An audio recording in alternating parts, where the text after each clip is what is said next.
नमस्कार मित्रमैत्रिणींनो, जीवन संजीवनी या official YouTube चॅनलमध्ये आपले स्वागत आहे।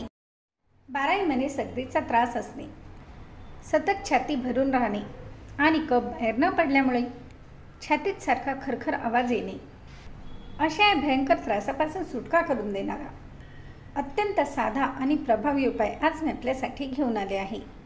किंवा नॉर्मल कधीही तुम्हाला सर्दीचा त्रास असेल, छातीत कफ जमा झालेला असेल, त्यावेळेस जरी तुम्ही हा उपाय केलात तरी देखील यापासून लगेच फायदा जाणवेल। आणि कायमस्वरूपी जरी त्रास असेल तरी देखील या उपायाने नक्कीच फायदा होतो। तर यासाठी येथे मी 4 काळ्या मिऱ्या घेतल्या आहे।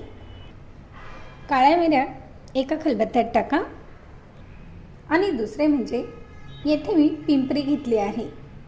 ही पिंपरी देखील आपल्याला आयुर्वेदिक औषधाच्या दुकानात सहजतेने मिळते। तर 4 पिंपऱ्या यामध्ये टाका आणि हे दोन्ही पदार्थ छान कुटून याची पावडर तयार करून घ्यायची आहे। हे कुटून अगदी बारीक पावडर तयार करून घ्यायची आहे। आणि तयार झालेली पावडर एका वाटीत काढून घ्या।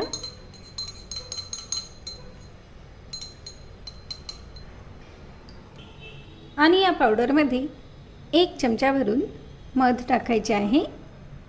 मध देखील कळ्यांचे कुठलेही विकार असो किंवा छातीत जमा झालेला कफ असो यावर अत्यंत उपयुक्त ठरते। 1 चमचा मध आणि हे छान मिक्स करून घ्यायचे आहे। किंवा एका वेळेस तुम्ही जास्त देखील हे तयार करून ठेवले तरी देखील चालेल, कारण हे खराब होणार नाही।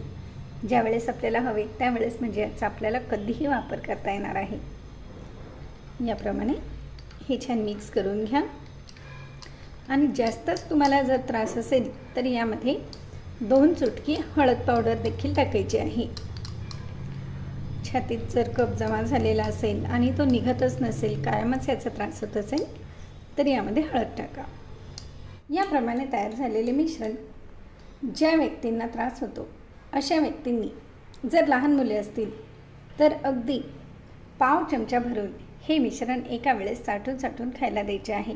आणि हे खाल्ल्यानंतर किमान अर्धा तास कुठलाही पदार्थ देखील खाऊ नये व पाणी देखील पिऊ नये। आणि तसेच मोठे व्यक्ती असतील तर एका वेळेस 1 चमचा भरून हे मिश्रण खायचे आहे। तसेच हा उपाय चालू असताना आपण जे पाणी पितो ते पाणी कोमट करून प्यावे।